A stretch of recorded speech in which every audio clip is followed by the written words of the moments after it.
हमको दिख रहा है। और मैं चूंकि लगातार लगभग 10-11 दिन मेरा घूमना भ्रमण हुआ है, दर्जनों सीटों पर मेरा जाना भी हुआ है। जितना लोगों में एक उत्साह है, वो जो पिछले 10 साल के केजरीवाल के जितने भी कारनामे थे उनसे लोग सचेत हो गए हैं। अब आगे भारतीय जनता पार्टी की ही और मेजोरिटी। सर, हरियाणा में नगर निकाय चुनावों की तारीखों का ऐलान हो चुका है, किस तरह की तैयारी है? बहुत तैयारी है। हम तो लगातार जब से भारतीय जनता पार्टी की सरकार आई है, हर चुनाव में हम जीतते हैं, हमारी परफॉर्मेंस अच्छी आती है।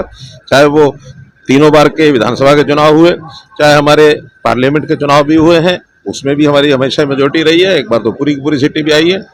और इसके बाद स्थानीय निकाय में जैसा हमारे कारपोरेशन के लगातार चुनाव, एक बार तो 5 कारपोरेशन के इकट्ठे हुए थे, 5 मेयर हमारे थे। कोई भी चुनाव ऐसा नहीं है कि भारतीय जनता पार्टी एक कदम पीछे हटी हो। भारतीय जनता पार्टी लगातार हर चुनाव में आगे बढ़ती है। ये जो चुनाव अभी भी नगर निगम, नगर परिषद और नगर पालिका जितने घोषित हुए हैं, उन सब में मेजोरिटी आएगी, इंक्लूडिंग पानीपत। सर, अनिल विज जी का जो तरीका नाराजगी का है, अलग टाइप का रहता है, अब नाराजगी दूर हुई है कि नहीं अनिल जी? देखिए, वो नाराज नहीं होते हैं, थोड़ा स्वभाव में कभी कभी ऐसा विषय दिखा जाते हैं, बता जाते हैं, जो मन के अंदर होता है वो बाहर निकल आता है।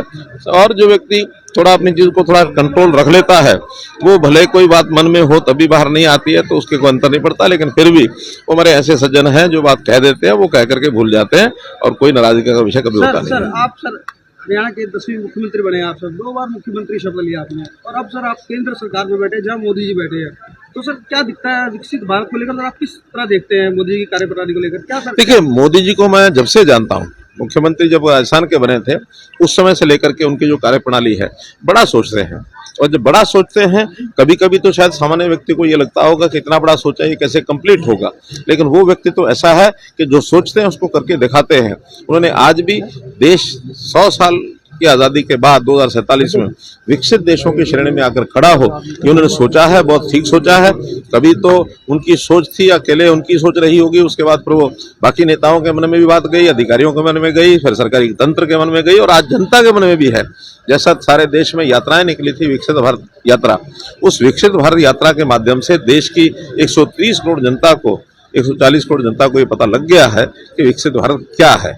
उस विकसित भारत से देश की सब योजनाओं के साथ जुड़ करके हम सब लोग आगे बढ़ रहे हैं, पूरा देश आगे बढ़ रहा है। और निश्चित रूप से मोहनलाल बलोड़ी फिर से 10 लाख युवाओं को नौकरी की बात हो रही है, और आपने बिना पर्ची का एक आह्वान चलाया था, तो सर कैसे चलेगा सर वो उसी अनुरूप? देखिए, जितने नौजवान हैं सबको काम मिलेगा। किसी को सरकारी नौकरी मिलेगी, किसी को प्राइवेट नौकरी मिलेगी, कोई अपना काम करेगा, कोई पैतृक काम में आगे बढ़ेगा, कोई आदमी बेरोजगार न रहे, ये हमारी लगातार कोशिश रही है। और इसको आगे भी हम उसी संदर्भ में, चाहे वो प्रदेश हो चाहे केंद्र हो, सब जगह उतारेंगे। नौजवान की उसके जिम्मे काम यानी पढ़ाई करना, पढ़ाई करे, स्किलिंग में निपुण हो जाए, और उसके बाद उसकी मनपसंद नौकरी उसको मिले, मनपसंद काम करने का अवसर मिले। ये काम सरकार का होता हम कर रहे हैं। सर, मोहनलाल बलोड़ी जी की रद्द कराने के लिए पुलिस कोर्ट में गई है। के लिए काम किया था, क्या उन नए चेहरों को भी इस बार निगम निगम चुनाव में कहने के मौका दिया जाएगा? हर चुनाव में बहुत नए चेहरे आते हैं, और स्वाभाविक एज का जो ये क्रम होता है, ये एज भी बढ़ती रहती है, कुछ लोग बाहर भी होते हैं, तो ये नया और पुराना सिलसिला हर बार चलता है, इस बार भी चलेगा, नए लोग भी आएंगे।